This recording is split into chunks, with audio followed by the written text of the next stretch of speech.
Assalamualaikum warahmatullahi wabarakatuh. Salam sejahtera bagi kita semua.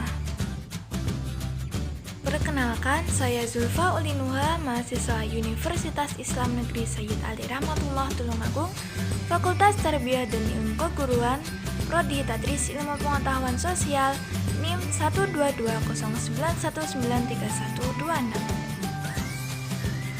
Pada kesempatan kali ini, marilah kita belajar mengenal lebih jauh lagi tentang kerjasama ekonomi internasional.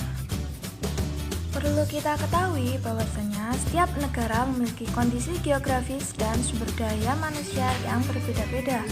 Karena itu, satu negara tidak dapat memenuhi kebutuhannya sendiri. Inilah kemudian yang menjadi salah satu faktor pendorong bagi negara-negara untuk melakukan kerjasama. Kerjasama ekonomi internasional sendiri merupakan bentuk hubungan yang dilakukan suatu negara dengan negara lain untuk memenuhi kebutuhan rakyat dan kepentingan negara. Ada berbagai macam bentuk kerjasama internasional, diantaranya yaitu kerjasama di bidang politik, sosial, pertahanan, dan keamanan, kebudayaan, serta ekonomi. Kerjasama internasional yang satu ini juga tidak sama loh dengan perdagangan internasional. Cakupannya lebih luas karena kerjasama ini adalah kerjasama antar negara di bidang ekonomi dengan tujuan untuk meningkatkan kesejahteraan ekonomi, pertumbuhan ekonomi, hingga struktur kegiatan ekonomi nasional.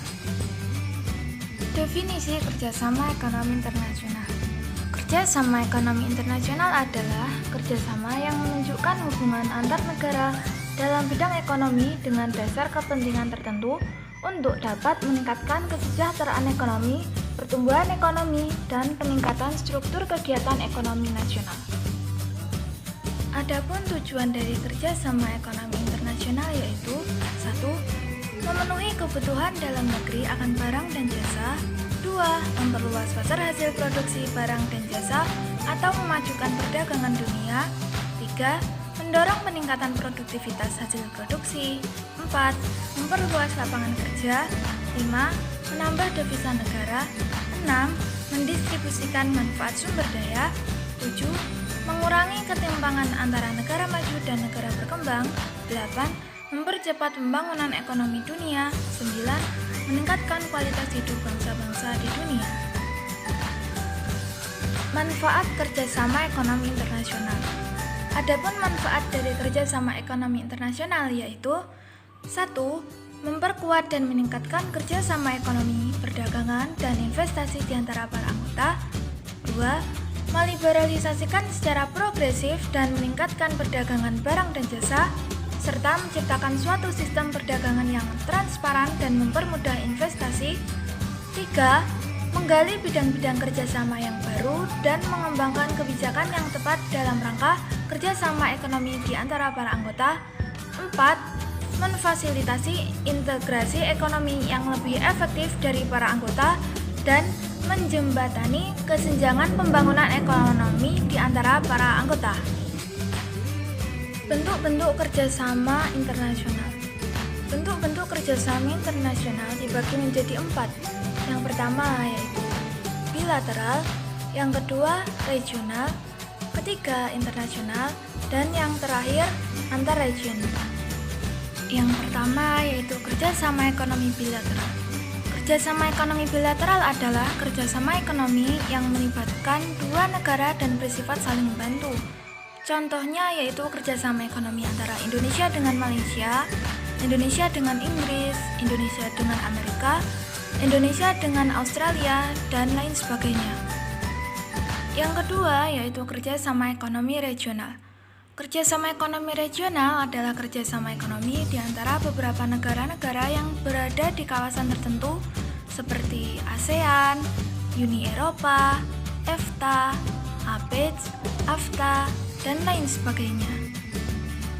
Yang ketiga yaitu kerjasama ekonomi multilateral atau internasional. Kerjasama ekonomi multilateral atau internasional adalah kerjasama ekonomi yang melibatkan banyak negara dan tidak terikat oleh batas region atau wilayah atau kawasan negara tertentu. Contohnya yaitu kerjasama antara Indonesia, Jerman, Prancis, Korea, Cina, Rusia, Singapura, dan lain sebagainya.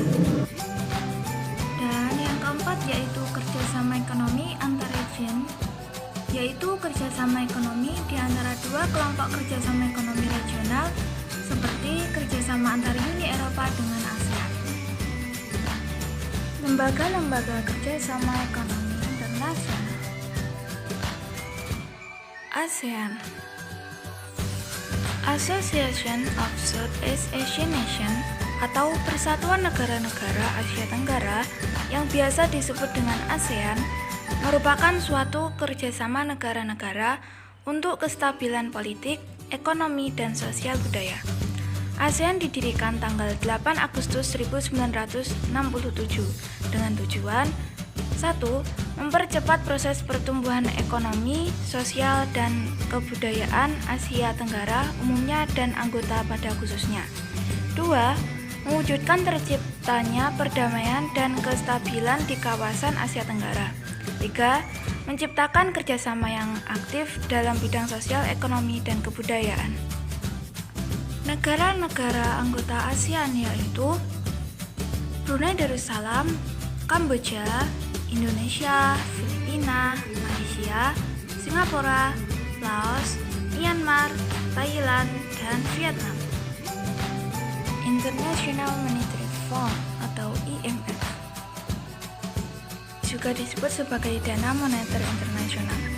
Badan ini lahir pada tanggal 27 Desember 1945 setelah diadakan konferensi di Bretton Woods, Amerika, dengan maksud untuk melancarkan kembali moneter internasional yang meliputi penetapan kurs devisa, pemeliharaan kurs devisa, membantu negara anggota dalam menghadapi kesulitan neraca pembayaran, memberi saran pencegahan inflasi, dan lain sebagainya. OPEC, Organization of Petroleum Exporting Countries atau Organisasi Negara-Negara Pengekspor Minyak didirikan pada tahun 1960 dengan tujuan 1. Menghimpun negara-negara penghasil dan pengekspor minyak. 2. Menjaga kestabilan harga minyak. 3. Menghindarkan persaingan antara negara penghasil minyak. 4. Berusaha untuk memenuhi kebutuhan minyak di seluruh dunia. IBRD atau International Bank for Reconstruction and Development juga disebut World Bank atau Bank Dunia. IBRD atau Bank Dunia didirikan pada tanggal 27 Desember 1945 dengan tujuan untuk membantu pembiayaan usaha-usaha pembangunan dan perkembangan negara-negara anggotanya dengan memudahkan penanaman modal untuk tujuan yang produktif, atau singkatnya IBRD bertugas untuk menangani masalah investasi internasional. UNCTAD United Nations Conference on Trade and Development atau Konferensi PEB tentang Perdagangan dan Pembangunan didirikan dengan maksud untuk mengusahakan kemajuan perdagangan dunia dan mengatur komoditi, hasil industri, pengalihan teknologi, perkapalan, dan lain-lain. Dan selain itu juga untuk menyalurkan serta melancarkan perundingan internasional mengenai ekspor-impor antar negara industri dengan negara yang sedang berkembang yang sering disebut dialog utara-selatan. G7 atau G20, Group of Seven atau Group of 20 merupakan gagasan dari Presiden Prancis dan Kanselir Jerman pada tahun 1970. G7 adalah 7 negara maju atau industri yang memberikan bantuan kredit kepada negara berkembang. Anggota G7 merupakan kreditur bagi negara selatan atau negara berkembang. Anggota G7 adalah Amerika Serikat, Kanada, Jepang, Prancis, Jerman, Italia, dan Inggris. Pada tahun 2009, anggotanya bertambah sehingga namanya berubah menjadi G20, yakni Amerika Serikat, Kanada, Prancis, Inggris, Jerman, Italia, Cina, Rusia, Jepang, Korea Selatan, Meksiko, Brazil, Argentina, Turki, Afrika Selatan, Arab Saudi, India, Indonesia, Australia, dan EU27. Dan masih banyak lagi lembaga-lembaga kerjasama ekonomi internasional lainnya. Demikian materi yang dapat saya sampaikan. Semoga bermanfaat dan dapat menambah wawasan Anda. Jangan lupa subscribe dan klik tombol loncengnya agar kalian tidak ketinggalan video terbaru dari kami. Sekian dari saya. Wassalamualaikum warahmatullahi wabarakatuh.